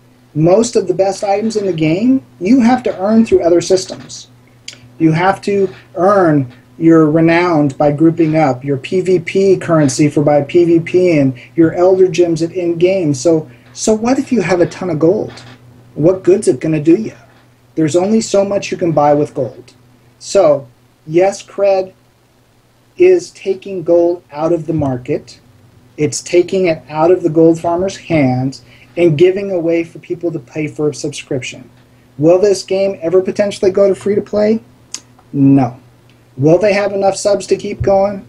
Yes, because they've already set the bar to say, we don't need 10 million subscriptions a month to work. They've set up their company in a way that where they can generate content with their current people on a minimal subscription. It's a subscription-based game. I like the subscription-based game. You know what you get for what you're paying for. But I like the fact that they gave the option for those that have a ton of time and can't afford to, because there is a line in the sand between minimum wage, no job, being able to pay for a subscription. I completely understand that. I grew up in that environment of not being able to afford a sandwich, let alone a $15 a month game. But now that you have the time, you can actually play too. And so I think it's the best of both worlds. There you go. It's true. It really is. And again, to go back to that is, what are you going to do as a gold farmer? How are you going to sell that and make a profit? You can't. You can't do that. What are you going to do? Buy cred with real life money and then sell it for in-game gold? And what are you making? What are you going to be? You're not making anything. You're and on the opposite end of the spectrum, okay, you're going to pick up these creds, but you're taking gold out of the market, thus making it even more valuable. So, I mean, it definitely seems like a pretty solid way of handling that situation. But also, again, just keep on reiterating, is giving someone the option to continue their subscription without paying a cent. You know what I mean? Is huge for a lot of people. You know what I mean? Well, again, still supporting that game. Voz, my son, Sarah. My father. What do you think? I could probably be. No, that's probably not true. I could. What do you think about the subscription model and the payment system as well as the alternative? I'm personally a huge fan of it because I'm going off to college in a few months. I can't afford to pay $15 a month, but I am going to be playing all the time. It's not good for college, but anyways. I mean, it caters to everyone, though. If you can't play all the time, but you still want to get good gear, you still want to catch up and play with your friends, you can get enough gold to do that if you pay a little extra money for cred. But if you're playing hardcore, you're not going to be penalized for it. You're going to be benefited, so you don't have to pay monthly. So I really think it caters to everyone. Not to mention, like, I think subscription-based models are superior to free-to-play because normally when I play a subscription-based game, they give a lot more content updates a lot more frequently. Like when I played Guild Wars 2, there was only an update for PvP once a month. I mean, and it was rarely anything, but for instance, like when I played World of Warcraft, they used to pump out content every week, you know? So I think because of this pay-to-play subscription model, we're going to be seeing a lot more updates to help get the game that much better, that much quicker. So, cred's okay. Gets the Voz stamp of approval. The Voz stamp of approval. You know what? I'm going to find a way to get you a stamp, like an actual stamp that says Vozalicious on it or something, with a heart in the middle, just for you. Just for you. All right, you guys have anything else on this payment model? Anything else you wanted to add in?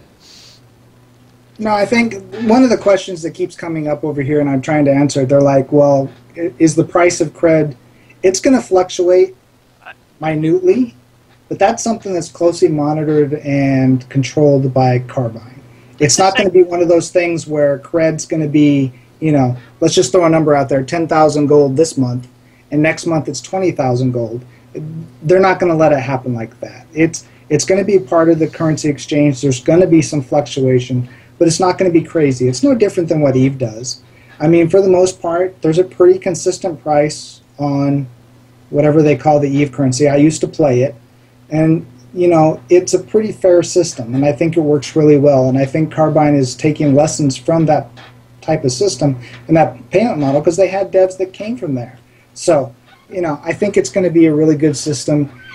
Might there be bugs? Might there be bots? Might there be gold farmers? Sure. But I don't think it's ever going to get out of control to where Voz can't play on his college time. We hope he does, actually. But I think they said that cred was going to be $20 to buy it. Well, they control it, I believe. Yeah, but I mean, like the starting price, like out of the gate, isn't it $20? I think. I am not 100% sure. I think I read that. I read that somewhere. I can't remember where, but I was thinking that was what I saw too. That price, as far as I know, is going to stay firm. It's the in-game cost that'll fluctuate based on the marketplace. Mm-hmm. Right. The real-world dollar value will always be the same. It's how much actual gold you get in-game for that currency exchange. Right. Yep. So. Okay. And that's great. Again, you don't want to fluctuate the real world cost. It doesn't make any sense. I mean, unless you want to go down. But then again, it's like you might as well just be paying for a sub. So having that extra $5, and then again, for those who can actually afford it and they really don't, it doesn't matter to them with having a lot less time for in-game time. Yeah, Chad is also agreeing on $20. So there you go. Okay. And he knows everything. Just everything. No, but it's true. It definitely helps for sure. Do you guys have anything else on this topic? No. Okay. This was pretty much the end of our podcast, our first one of Into the Nexus. Is there anything else that you guys wanted to put out there before we do some closing comments and whatnot?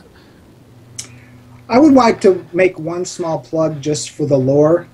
Chad needs his little plug. Just 30 seconds. The fact that so much of this game is built on the story. Everybody always focuses on the major systems, the PvE, the PvP, the housing, the dungeons, the raids. But there's so many layers to the lore that we don't want to forget about. You have your journals. You have your tales that you can collect, which are like mini graphic novels that you get all the pieces, and you get this cool story. You got the data cubes that are telling you about the Elden. You got your entire codex that's got all this information that the people that are just power leveling through the game are going to completely miss. And I just want to plug it in there to say, once in a while, stop, take a breath, and take a look at that stuff. There's so much there that's just going to really draw you into the world, not just the game mechanics, but what it is to be on Nexus and the achievements that all tie into that. I mean, everything is related, but they don't push it down your throat. You don't have to look at it. You don't have to read any of it to be successful, to get to 50, to kill the final boss. But you're going to get so much more out of the game if you do at least skim it as you go. So I just want to plug it out there since we basically were cutting every major point of the game. That's the one we didn't touch on. So. Team Pappy. Team Pappy. Team Pappy. Damn Pepper. Hey, Papa. It's true. It makes sense. Again, we didn't really touch much on lore, so absolutely. For those who enjoy that, absolutely. Let them have it and enjoy it to its fullest extent. All right. Other than that, I guess we've pretty much covered everything that we wanted to cover for our first episode of Into the Nexus.